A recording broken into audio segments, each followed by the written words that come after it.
High বন্ধুরা, Jhuma Bengali kitchen থেকে YouTube চ্যানেলে তোমাদের সকলকে স্বাগত জানাই।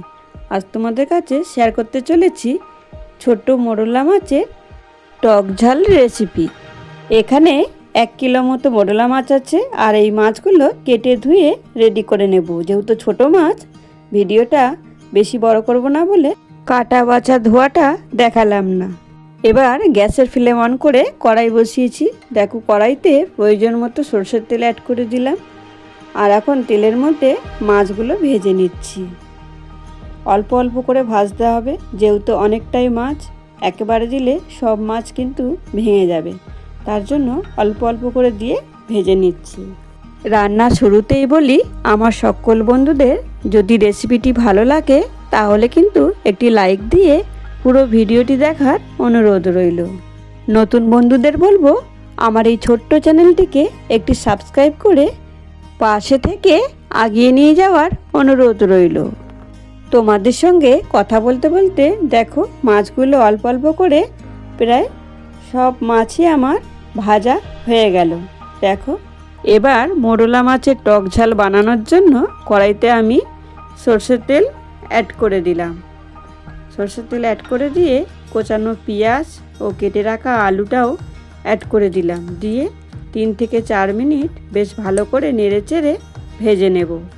আর এদিকে দেখো, আমি এখানে কতগুলো কাঁচা আমড়া নিয়েছি, আর এই আমড়া দিয়েই কিন্তু ছোট মোরলা মাছের টক ঝাল রেসিপিটা বানিয়ে নেব।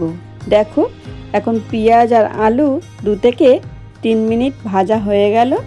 আর এই সময় লবণ, হলুদ, লঙ্কার গুঁড়ো, জিরে গুঁড়ো, আদা রসুনের পেস্ট সব কিছু দিয়ে মশলাটা কষিয়ে নেব।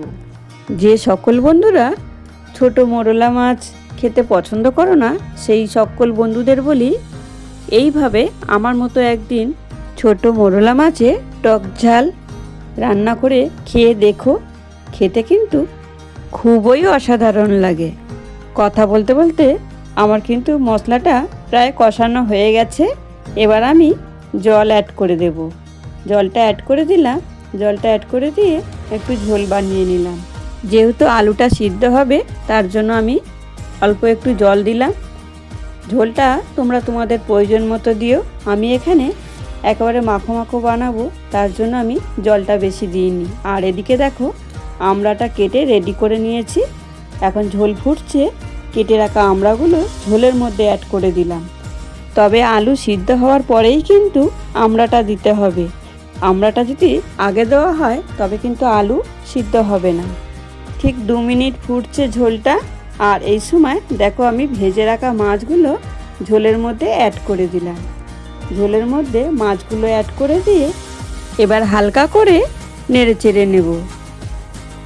বেশি নাড়াচাড়া করব না, কারণ এমনিতেই ছোট মাছ আরোই ভেঙে যাবে। তাহলে সকল বন্ধুদের বলি, আজকের রেসিপি তোমাদের কেমন লাগলো একটা কমেন্ট বক্সে কমেন্ট করে জানিও। আর রেসিপি ভালো লাগলে একটি লাইক, কমেন্ট, শেয়ার করে তোমরা তোমাদের প্রিয় বন্ধুদের কাছে রেসিপিটি দেখার সুযোগ করে দিও। আজকের ভিডিওটা এখানেই শেষ করলাম। ফিরে আসছি নতুন কোনো রেসিপি নিয়ে। ততক্ষণ সকলে সুস্থ থেকো, ভালো থেকো, সকলকে ভালো রেখো। আর এতক্ষণ সময় তোমরা আমার পাশে থেকে পুরো ভিডিওটা দেখার জন্য তোমাদেরকে অসংখ্য ধন্যবাদ।